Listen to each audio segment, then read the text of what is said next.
Haleluya, watu wa Mungu, nina wasalimu nyote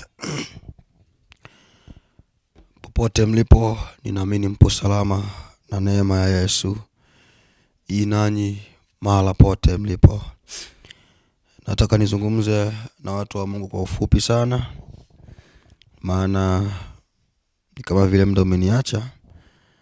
Nataka mnifuate kwa makini. Natamani kuzungumzia kwa habari moja fupi sana hapa. Somo la leo ni kwamba hakuna ajuaye siku wala saa. Hiyo ndio somo ya siku ya leo. Hakuna ajuaye siku wala saa. Hiyo ndio somo ya siku ya leo. Nataka tuangalie siku ya kuja kwa Bwana wetu Yesu Kristo. Imekuwa siku ya jinsi gani? Lakini kabla ya kuendelea mbele, tutaangalia matokeo ama unabii ambao Yesu alisema tukiaona hayo tujue ya kwa yule mwisho unakaribia. Kwa hiyo kabla ya kuendelea huko kwenye kuangalia hakuna jua siku wala saa, tutakwenda kwenye kuangalia matukio ambayo yanatuonesha kwamba tunaishi katika siku za mwisho kabla ya mwisho ule kukaribia. Kwa hivyo kabla ya ule mwisho kukaribia, kutakuwa na ishara ambazo zitaanza kutokea kwanza kabla ya mwisho huo kukaribia, ama kabla ya kuja kwa Yesu. Kuna ishara, matukio ambayo Yesu mwenyewe alituambia kwamba myaonapo hayo jueni kwamba ule mwisho huu karibu. Sasa tumekuwa na manabii wengi sana ambao wanaibuka kwa asilimia kubwa wakitabiri siku ya kuja kwa Bwana wetu Yesu Kristo. Wakati maandiko hayakutupa siku yenyewe kwamba atakuja tarehe fulani, mwaka fulani, mwezi fulani, siku fulani. Maandiko hayakutupa siku wala saa wala mwezi wala mwaka wa kuja kwa Bwana wetu Yesu Kristo. Lakini bahati mbaya tumekuwa na manabii, mitume wanatabiri kwamba Yesu atakuja siku fulani, kwamba ule mwisho utakuwa, wengine wanasema August, mwezi wa 8, tarehe 22, wengine mwezi wa 9, hivi na hivi. Lakini bahati mbaya yote hayo yamekwisha kupita. Kwa hiyo ni manabii wa uongo. Kitabu cha Ezekiel, kabla ya kuendelea mbele tuangalie Ezekiel. Nianzie kwenye 13 mstari wake wa nianzie 2. Hebu nisome kwenye tafsiri hapa.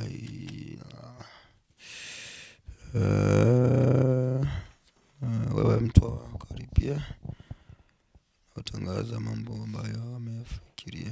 Okay. Ezekiel 13 nianzie 2. Wewe mtu wakaripia manabii wa Israeli wanaotangaza mambo ambayo wameyafikiria wao wenyewe. Waambie wasikilize yale ambayo mimi Mwenyezi Mungu ninasema. Mimi Bwana Mwenyezi Mungu nasema, ole wenu manabii wapumbavu mnaofuata mawazo yenu wenyewe na maono yenu wenyewe. Manabii wenu enyi Israeli ni kama mbweha wanaopita katika magofu, hawakwenda kulinda sehemu zile za kuta zilizobomoka, wala hawajengi kuta mpya ili wa Israeli waweze kujilinda wakati wa vita, siku ile ambayo Mwenyezi Mungu nimeiweka. Maono yao ni ya uongo mtupu, na wanachotabiri ni udanganyifu mtupu. Udai kwamba wanasema kwamba ni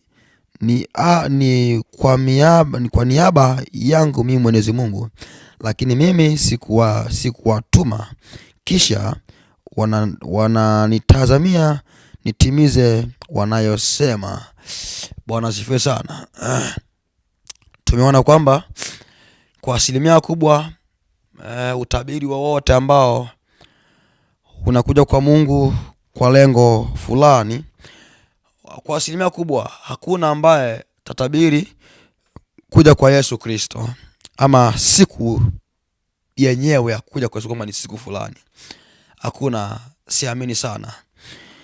Kwa hiyo tumekuwa na manabii wa uongo wengi sana ambao wanatabiri ambayo ni ya kwao wenyewe, ambapo Mungu hajasema na wao, Mungu hajawaambia chochote, lakini kwa sababu tu ya kuhisi ya hisia ya mwili, inafika mahala wanaanza kutabiri wasio yajua. Wanatabiri kwamba Bwana amesema Yesu atakuja hivi, kama mwivi ajaye usiku na vingine vyote, lakini kwamba atakuja siku fulani na mwezi fulani saa fulani, lakini ni uongo mtupu sana. Wanaitwa ni manabii wajinga wasiojua walisemalo. Bwana asifiwe sana. Sasa Yesu alituachia ishara kwamba tukiona ishara hizo tujue kwamba ule mwisho ule unakaribia.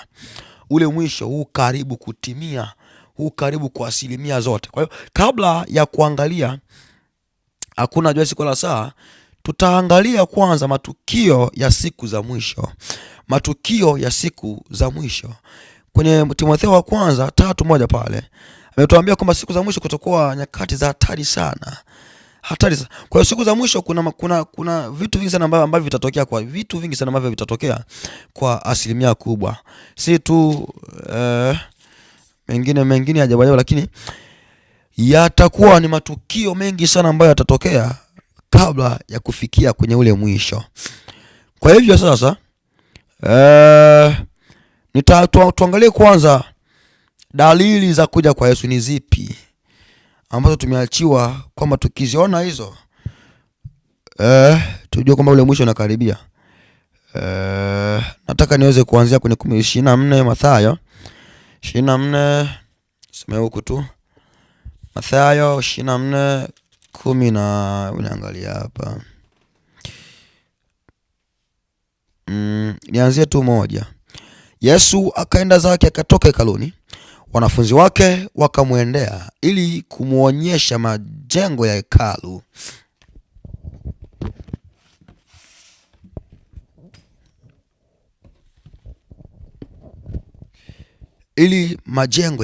Naye akajibu akawaambia, hamyaoni haya yote? Amin nawaambieni, halitasalia jiwe hapa, jiwe juu ya jiwe ambalo halitabomoshwa. Hata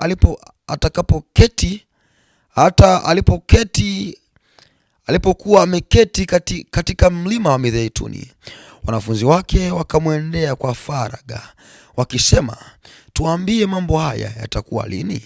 Nayo ni nini dalili ya kuja kwako? Tunataka tuangalie kwanza, kabla ya kuendelea mbele, tuangalie kwanza dalili za kuja kwa Yesu ni zipi. Yesu kabla ya kwenda mbinguni alituambia nini? Kwamba tukiaona hayo tujue kwamba ule mwisho huu karibu na kuja, huu karibu kutokea. Tukiona ishara zipi, dalili zipi, tunakuwa na mambo mengi ajabu. Sijui Yesu anakuja kesho. Hapana. Kuja watu wa Mungu, kuja kwa Yesu akutabiriki na akutabiriwi na yeyote, hata mmoja kwa asilimia kubwa. Ni mnakaa mnatabiri anakuja lini, anakuja kesho na vingine. Mna. Okay. Wakasema, tuambie mambo haya yatakuwa lini? Nayo ni nini dalili ya kuja kwako? Kuja kwako na ya mwisho wa dunia? Yesu akajibu akawaambia, angalieni mtu asiwadanganye, kwa sababu wengi watakuja kwa jina langu. Tunaona dalili mojawapo ya kwamba tunaishi katika siku za mwisho ni wengi ama watu wengi watakuja kwa jina la Yesu. Mimi ndiye Kristo, mimi ndiye Yesu. Na kweli tumeyaona yote haya. Kuna nabii sijui yule Yesu atengema, sijui kama yule Yesu wa Kenya, kumbe yeye ndiye Yesu amekuja amena wakina Nuhu. Kwa hiyo mambo haya tayari yamekuja kutokea. Haya tunaona tayari yamefanya nini? Yametokea tayari. na tumeona kwamba manabii wengi wamekuja kwa jina la Yesu, kwamba mimi ndo Yesu, mimi ndo Kristo na vingine vyote. Kwa hiyo hili limetokea. Kwa hiyo hii moja ni dalili ya kuja kwa Yesu Kristo, kwamba tunaishi katika siku za mwisho. Kwa hivyo lazima tuwe makini.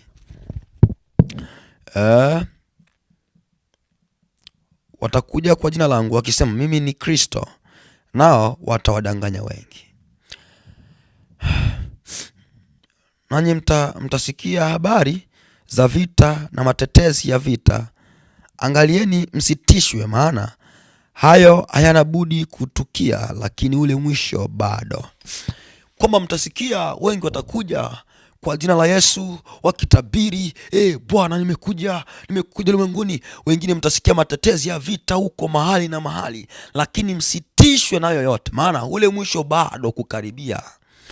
Hizi ni dalili na ama ishara kwamba tunaishi nyakati za mwisho, nyakati za hatari sana, lakini mwisho wenyewe bado kutimia, bado kufika. Kwa hiyo tutasikia Yesu anakuja huko Kenya, Tanzania, Nigeria na mara pengine popote.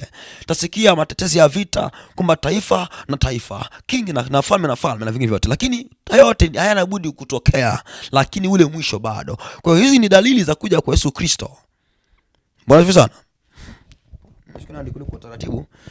Hapa tuna natia msingi hapa.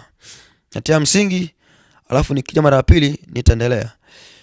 Kwa sababu wengi watakuja kwa jina langu, nanyi mtasikia, kwa maana taifa litaondoka kupigana na taifa. Sasa hivi hapa ndio tunaanza sasa kuangalia dalili kwamba tunaishi siku za mwisho, nyakati za mwisho za hatari sana. Na ufalme kupigana na ufalme, kutakuwa na njaa na matetemeko ya nchi mahali mahali. Hayo yote ndiyo mwanzo wa utungu. Wakati huo watawasaliti ninyi mpate dhiki, nao watu watawaua, nanyi mtakuwa watu wa kuchukiwa na mataifa kwa ajili yangu, ya jina langu. Ndipo wengi watakapojikwaa na watasalitiana na kuchukiana. Manabii wengi wa uongo watatokea na kudanganya wengi. Kwa hivyo hapa Yesu anaanza kutuambia dalili za kuja kwake, kwamba tukiona haya tujue kwamba ule mwisho unakaribia kabisa kwa asilimia kubwa, kwamba manabii wengi wa uongo watakuja dunia na tunaona wengi sana manabii wengi sana. Kwa hivyo haya yote haya ni dalili za kuja kwa Yesu Kristo, kwamba tunaishi nyakati ama siku za mwisho. 12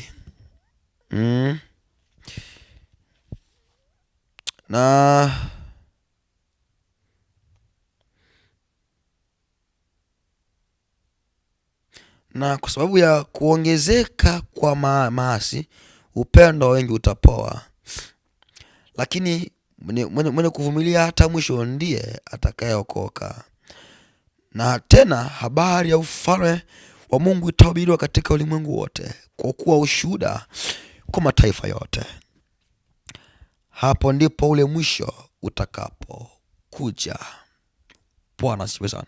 Kwa hiyo tumeangalia dalili zote, alafu tukafika kwenye ukomo kwamba tena ufalme wa habari njema za ufalme Mungu zitahubiriwa duniani pote ili kuwa ushuhuda. Na zinapohubiriwa habari hizo, ule mwisho sasa ndipo unakaribia. Leo tunatia msingi hapa. Hata tunafunga maandiko. Hapa tunatia msingi kwamba mtasikia matetesi ya vita, kwamba taifa na taifa, falme na falme, kwa sababu ya kuongezeka maasi, upendo utapoa kwa asilimia kubwa. Kwa hivyo haya yote ni dalili za kuja ama za kuja kwa Yesu, ama siku ama mwisho wa dunia kutoweshwa. Kwa hivyo sasa ule mwisho unakuja baada ya ufalme wa Mungu kuhubiriwa.